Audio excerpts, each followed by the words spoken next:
These are the almond butter cookies we made today.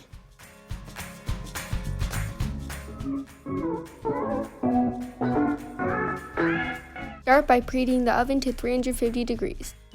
In a large bowl, you're going to crack 1 egg and put 1 cup of sugar. Then you're going to add 1 teaspoon of liquid vanilla extract. And lastly, you're going to add 1 cup of almond butter or peanut butter. Mix. This took me around 5 minutes.